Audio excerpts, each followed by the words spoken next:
Assalamualaikum warahmatullahi wabarakatuh. Perkenalkan, nama saya Didi Kurniawan, NPM 19130210367, kelas 5A7, jurusan Manajemen Fakultas Ekonomi, Universitas Islam Kediri.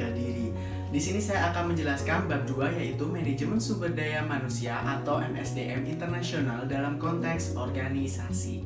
Tipe organisasi global melewati 3 tahapan, yaitu 1. Impor dan ekspor. Yang kedua, perusahaan multinasional. Yang ketiga, organisasi global. Impor dan ekspor. Di sini suatu organisasi mulai menjual, membeli barang dan jasa dengan organisasi dari negara lain. Hubungan internasional banyak dilakukan oleh staf penjualan, pemasaran, dan terbatas pada beberapa eksekutif, terutama yang menegosiasikan kontrak.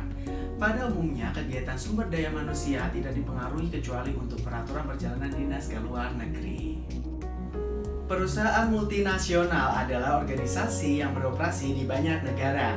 Biasanya unit beroperasi ini menyediakan barang dan jasa bagi wilayah di mana sekitar tempat mereka beroperasi. Posisi manajemen inti asal oleh orang yang berasal dari negara asal.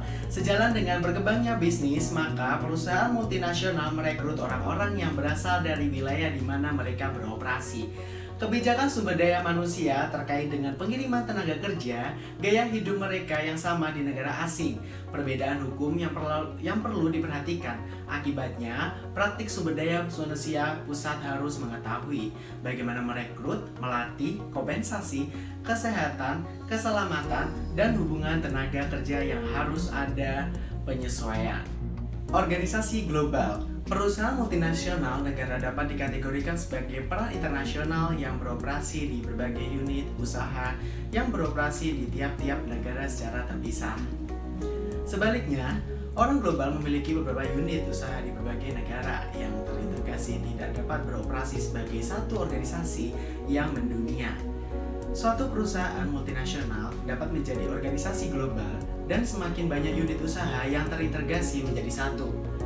Manajemen sumber daya manusia pada orang global memindahkan orang, terutama manajer kunci dan praktisi, ke seluruh dunia. Mengelola secara internasional. Apakah seorang manajer yang baik di negaranya akan menjadi manajer yang baik di negara lainnya? Bagaimana manajemen sehari-hari berbeda secara internasional? Jawaban secara spesifik terhadap pertanyaan-pertanyaan ini tergantung pada negara yang terlibat.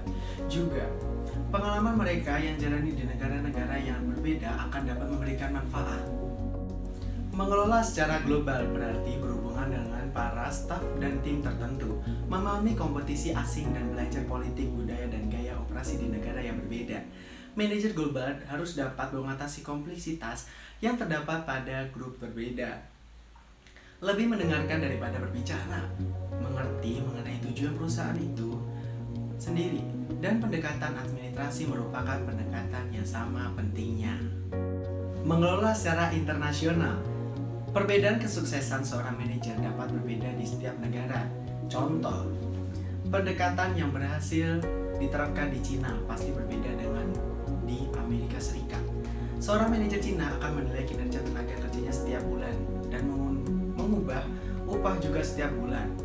Tenaga kerja yang buruk kinerjanya akan dihina. Manajer yang tidak mencapai sasaran akan diumumkan di buletin perusahaan dan gajinya dipotong. Tata cara berpakaian, cara memberi salam, dan bahkan kartu nama merupakan faktor budaya yang dapat menjadi batu sandungan bila tidak diperhatikan. Berhadapan dengan masalah yang berkaitan dengan jenis kelamin di berbagai negara dapat menjadi masalah, meskipun menentang mengenai perbedaan-perbedaan yang dihadapi oleh manajer global lebih besar daripada manajer lokal. Kebutuhan bagi manajer inti semakin meningkat. Contoh kasus pertama, perusahaan Coca-Cola merupakan salah satu perusahaan multinasional yang sukses. Dengan cabang-cabang mendekati 200 negara dan lebih kurang 80% lebih pendapatannya datang dari bisnis di luar Amerika. Coca-Cola diterima sebagai perusahaan global. Filosofi Coca-Cola adalah berpikir global dan bertindak lokal, yang menggambarkan mentalitas manajemen Coca-Cola. Strategi bisnis utama Coca-Cola adalah kebebasan meniru operasional yang sesuai dengan tingkah laku dari pasar sasaran. Coca-Cola mengatur operasi globalnya melalui 24 divisi operasi yang terorganisasi di bawah 6 kelompok. Regionalnya adalah Amerika Utara, Eropa, Asia Pasifik, Timur Tengah, Amerika, Afrika, dan Amerika Latin. Fungsi perusahaan manajemen sumber daya manusia adalah tanpa semua divisi yang berbeda ke dalam keluarga Coca-Cola. Pencapaian manajemen sumber daya manusia perusahaan dengan dua cara, yaitu mempropagandakan filosofi umum sumber daya manusia di antara perusahaan, membangun kelompok internasional level eksekutif untuk tanggung jawab manajemen senior di masanya yang akan datang. Salah satu misi perusahaan manusia dengan membangun sebuah filosofi di seluruh dunia, yang mana bisnis lokal dapat membangun pelatihan sumber daya manusianya. Contohnya, untuk mendapatkan pijakan kompensasi standar untuk semua operasi nasional, Coca-Cola memiliki filosofi kompensasi yang sama. Total kompensasi harus dengan perusahaan terbaik di pasar lokal. 2 kali setahun kelompok manajemen sumber daya manusia, perusahaan juga menerapkan sesuai pelatihan. Manajemen sumber daya manusia 2 kali seminggu untuk staf sumber daya manusia dari setiap 25 divisi operasional. Sebisa mungkin, Coca-Cola menjalin hubungan antara staf operasionalnya dengan staf lokal menurut seorang eksekutif senior. Kami membatasi jumlah dari ekspatriat di satu wilayah karena umumnya orang-orang lokal memiliki persiapan yang lebih baik untuk melakukan bisnis di tempat mereka sendiri. Sekian penjelasan dari saya, ada salah kurang lebihnya mohon maaf.